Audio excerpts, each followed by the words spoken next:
미국의 중간 선거가 지금 이렇게 진행되고 있습니다. 거의 투표는 이제 끝났을 거고 오늘 오후쯤에는 결과가 나올 거라고 봅니다. 그런데 지금 미국의 중간 선거에서 통상적으로 대한민국의 청와대 이렇게 편드는 언론들의 보도 태도는 민주당이 하원에서 승리해도 이 상원은 구조상 어렵고 그 다음에 주지사 선거는 별 큰 의미는 없고 하원에서 승리해도 트럼프의 대북 정책 기조는 바뀌지 않을 것이다. 민주당도 항상 공화당보다 더 외교적 해결을 강하게 주장해온 정권이다. 자, 그렇게 이야기를 하고 있습니다. 그런데 이 말이 일면 맞고 일면 틀리지요. 자, 정책 주도권이 행정부에 있기 때문에 기조가 변할 수 없을 수도 있겠지만은 지금 민주당이 다음 대선을 앞두고 파상 공세를 굉장히 강하게 펴게 되면 트럼프의 지금 대북 정책 기조가 변하지 않을래야 변하지 않을 수 없다는 겁니다. 그렇게 되면 트럼프는 을로 끌려가기보다는 선제적으로 이 변화된 지형을 만들어서 자기가 승부수를 던지기 위해서 먼저 민주당이 요구하는 변화의 수준에 자신이 가버릴 수도 있습니다. 그동안에 미국의 민주당은 잔뜩 정권을 잃고 움츠려 있다가 2020년 대선에서 정치권을 찾아오겠다고 하원의 모든 위원회를 민주당이 장악해가지고 이제 사사건건 폼페이오를 청문회에 불러내고 그 다음에 미북 협상에서 뭔 이야기가 왔다 갔느냐, 너 뭐 하려고 김영철이 만나냐 꼼꼼히 따질 거라고 보고 있습니다. 그리고 군사위원회에서는 매티스 국방장관을 불러다가 한미연합훈련을 언제 재개할 거고 왜 한국과 SCM에서 전시작전권을 마치 넘겨줄 것처럼 그렇게 합의를 했냐. 그러면서 국방 예산, 국방 관련 법안 통과를 갖고 민주당이 애를 먹일 거라고 보고 있습니다. 그리고 가장 중요한 것은 북한의 인권 문제에 대해서 민주당이 집중적으로 문제를 제기하면서 이제 북한의 인권 문제에 대한 부분이 새로운 이슈가 되면서 북한과 저런 비인권 국가에서 인권 개선 이전에 어떠한 합의를 진행시키는 것이 옳으냐 이러면서 이제 북한은 반발을 할 거고 결국은 미북 지금 핵 협상이 쉽지 않을 거라고 보고 있습니다. 그래서 정치에서 코너에 몰린 트럼프는 외교에서 활로를 찾으려 하겠지만은 의회가 막고 있고 또 지금 좀 이따 이야기하겠지만은 트럼프가 매티스 국방장관과 켈리 비서실장을 경질하려다가 선거 끝난 직후에 그게 지금 유보되고 있다라는 말까지 나오고 있어요. 민주당원이다. 매티스를 그렇게까지 말했는데 만약에 매티스를 쫓아내버리고 다른 사람을 앉혔을 때 이 야당과의 협조라든지 지금 원활한 지금 이 행정부 운영이 되겠느냐라는 부분에서 아마 국방부 전체의 관료들의 광범위한 저항에 트럼프가 부딪힐 수도 있어요. 자, 이렇게 되면 트럼프는 북한 문제에 손을 떼고 중국이나 이란, 중동 문제로 가버리거나 안 그러면 북한 문제에서 오히려 더 목소리를 높이면서 큰 소리를 칠 것인가. 이런 지금 두 가지 지금 경우를 지금 앞에 놓고 있는 겁니다. 지금 미 선거에 그러면 결과는 어떨 것이냐. 한국에 이特사모가 많지요. 텃바들이.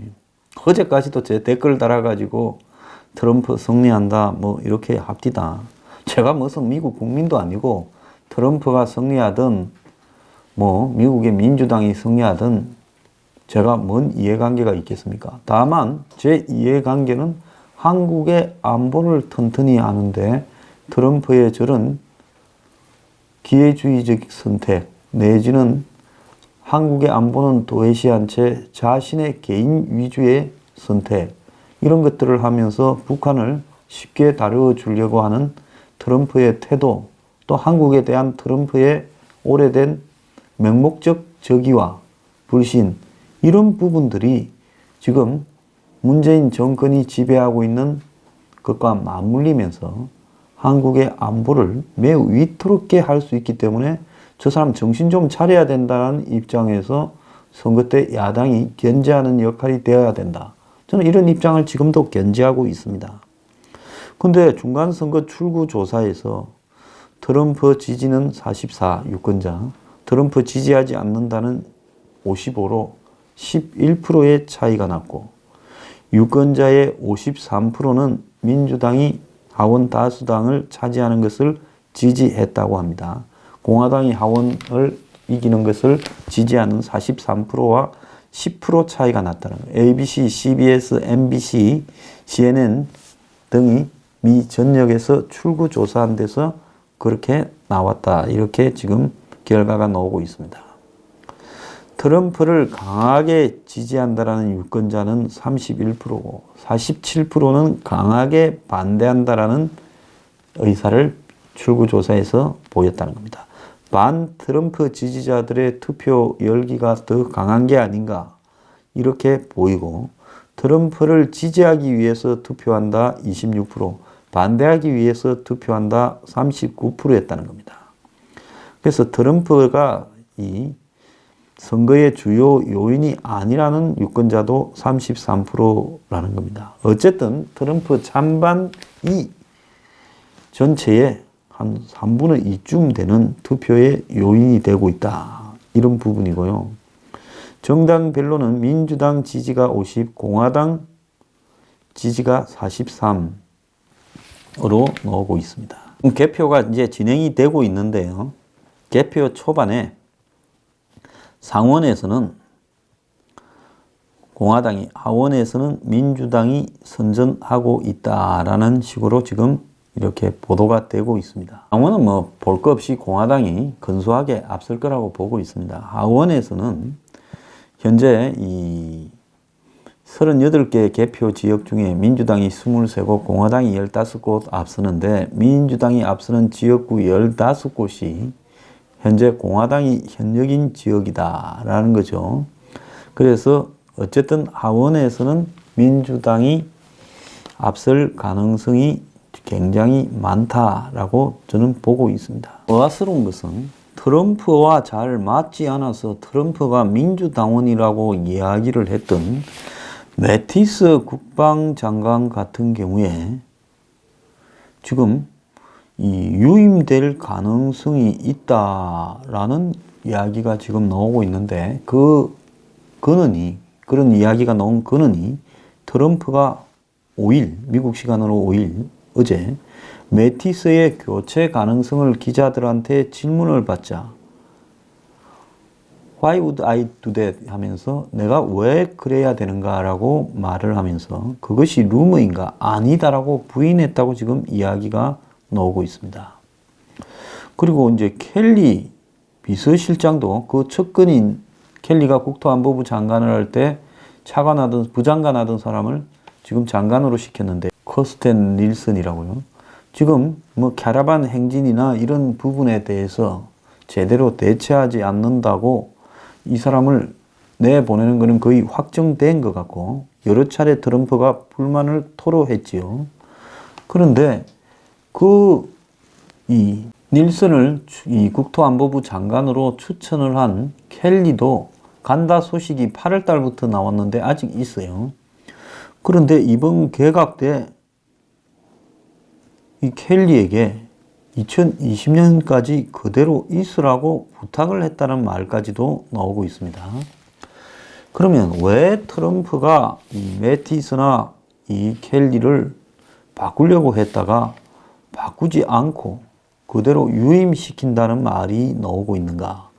이런 부분에서 좀 의아스러움이 지금 많이 나오고 있어요. 자, 그런 이유 중에 하나는 이게 트럼프가 미국 국방장관이라는 것이 가지고 있는 위치를 잘 아는 겁니다. 국방장관은 하나의 일각의 장관에 불과하지만 미국의 군부에 대한 어떤 대통령의 의사를 표명하기 때문에 미국의 국무장관은 쉽게 바꿀 수 있지만 전번에 그 바꾸는 걸 봤지 않습니까, 우리가? 그런데 국방장관은 매우 조심을 합니다. 왜?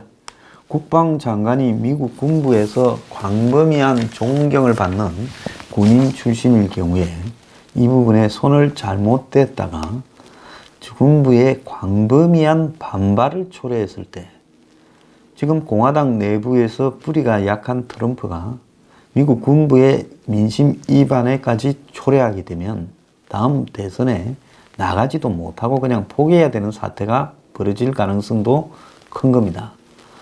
자, 그 오바마가 대선에 승리하고도 2008년입니까? 그 게이츠라고 W. 부시 대통령이 임명해 놓은 국방장관을 임기 한 2년까지 그대로 끌고 갔어요. 그럼 왜 그대로 끌고 왔냐? 사상 최초로 흑인 대통령이자 유대인을 지지를 받아서 된 대통령이 국방장관을 긴급하게 교체했을 때 벌어질 수 있는 그 반응을 우려한 겁니다. 케네디가 왜 이 살인범이 누구지도 모르는 그런 총격을 받고 죽었겠습니까? 케네디가 당시에 미국의 방산이 국방 문제에 대해서 과감한 해체를 하겠다라고 공언을 하다가 그런 부분들이 아마 저항에 걸려서 총에 맞지 않았나 이런 이야기까지도 지금 내려오고 있습니다. 그렇기 때문에 지금 트럼프가 매티스를 교체하지 못할 것이다라는 이야기가 지금 나오고 있고 본인의 입으로도 그렇게 지금 확인이 되고 있고 또 켈리 역시 마찬가지로 군 장성 출신인 켈리 비서실장까지도 트럼프가 교체하지를 못하는 쪽으로 가는 거 아니냐 이런 이야기가 나오고 있습니다. 한국의 입장으로 봐서는 매티스나 켈리가 그대로 있어야 굉장히 유리한 겁니다. 왜?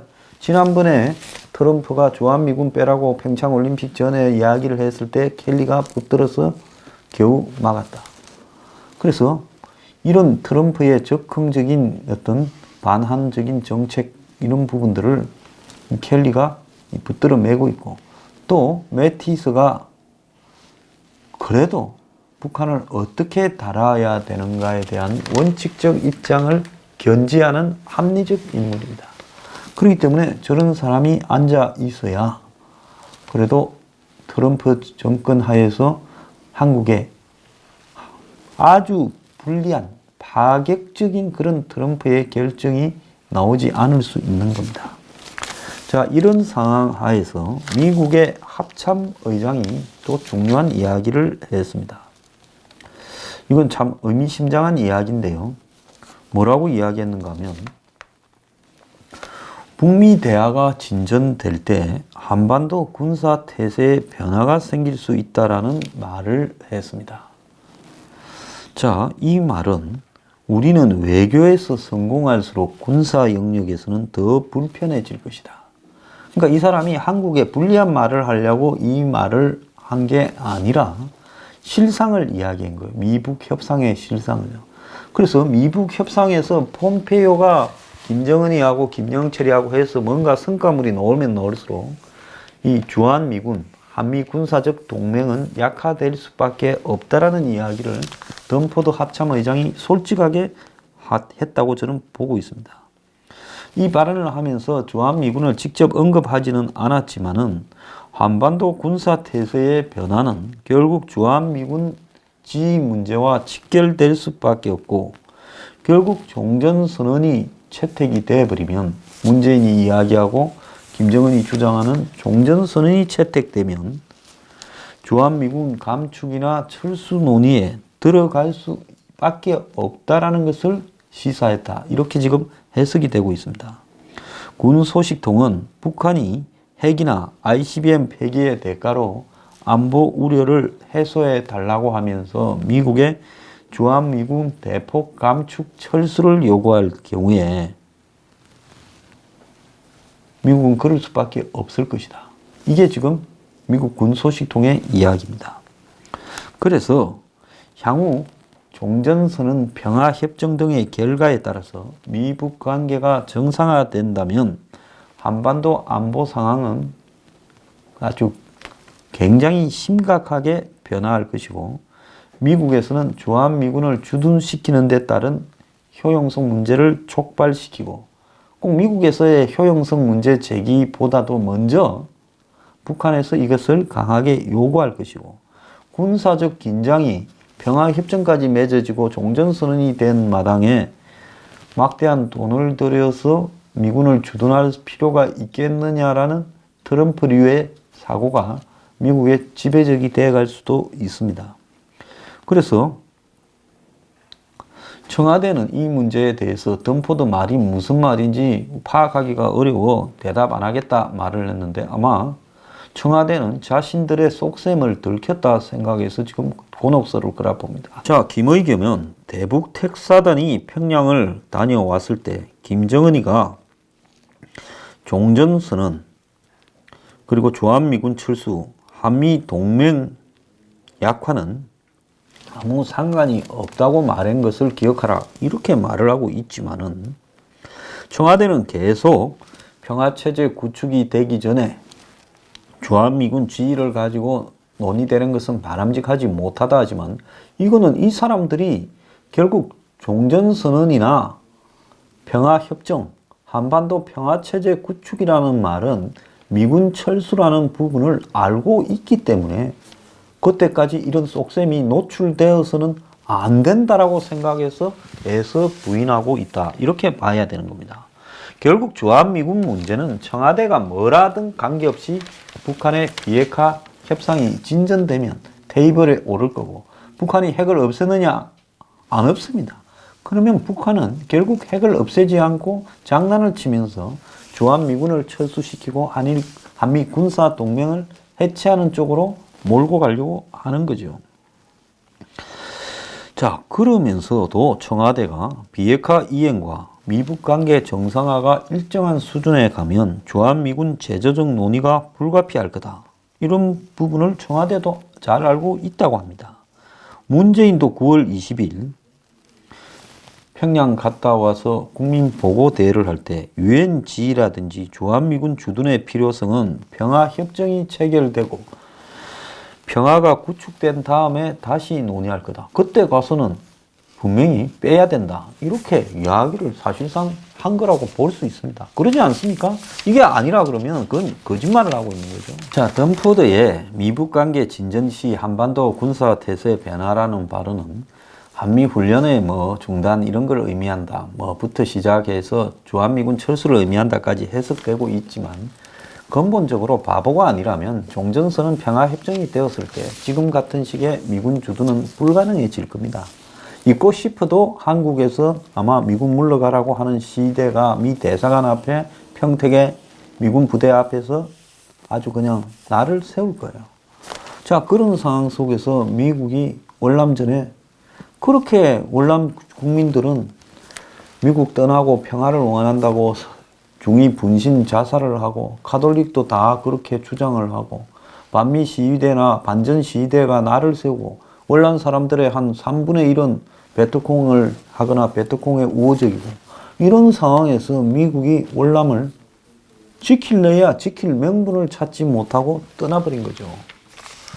자, 그런 상황을 우리가 생각한다면 지금 이 종전선언이 이루어졌을 때 그게 무슨 나중에 북한이 안 지키면 철회하면 된다라는 문재인의 말이 얼마나 얄팍하게 미군 철수나 한미 군사 동맹을 해체하기 위한 일종의 술수인가, 대통령이라는 사람이 어떻게 이런 말을 할 수 있는가에 대해서 한국 사회에서 논쟁조차도 되지 않고 있습니다. 정상적인 국가라면 대통령이 이런 말을 한 부분에 대해서 탄핵해야 된다 하는 이야기가 넘쳐날 거라고 보고 있어요.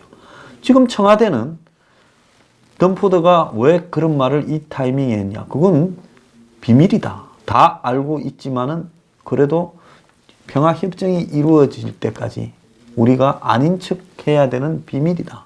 그 오래된 비밀, 좌파의 비밀 중에 하나가 종전선언이 되고 평화협정이 돼도 DMZ는 유지되고 유엔사는 유지되고 미군은 철수하지 않는다라고, 그리고 그걸 김정은이 바란다라고 말을 한다라는 했는데, 얼마 전에 유엔에서 북한에 대표가 뭐라 했습니까? 유엔사 해체하라고 하지 않았습니까? 자, 임종석은 어제 국감에 가서 미국은 남북 모든 정보를 실시간으로 원한다 했는데, 그걸 잘 아는 사람이 그렇게 너들끼리만 정보를 공유하면서 국민들도 속이고 미국도 속이는 일을 이렇게 노골적으로 하고 있느냐는 겁니다. 자, 김정은이가 문에게 지난 평양 갔을 때 미국 신뢰가 구축되기 전에는 핵리스트를 제출 못한다. 핵리스트를 주면 미국의 공격 타깃이 된다. 이렇게 말을 합니다. 자, 결국은 문재인은 평양에 갔을 때 북한이 핵리스트를 제출하지 않겠다. 실질적인 비핵화에 돌입하지 않겠다를 들어놓고 그 부분을 국민들에게는 말하지 않고 미국에 가서도 엉뚱한 소리를 한 거예요. 그때 9월 달에 미국 가서 뭐라 했습니까? 곳곳에서 연설을 했죠. 그때 일단 종전선언을 한번 해줘봐. 아니면 철회하고 그랬지 않습니까? 핵리스트를 주면 미국의 공격 타깃이 되기 때문에 핵리스트를 신뢰 구축 전에 주지 못한다라는 걸 엄연히 알면서도 종전선언을 주장한 문의 속셈은 뭐냐? 저는 그것이 알고 싶습니다. 이 나라요, 국민들도요, 정말로 저질입니다. 정신 차려야 돼요. 국민의 저질이 결국 문재인을 방치하고 있습니다.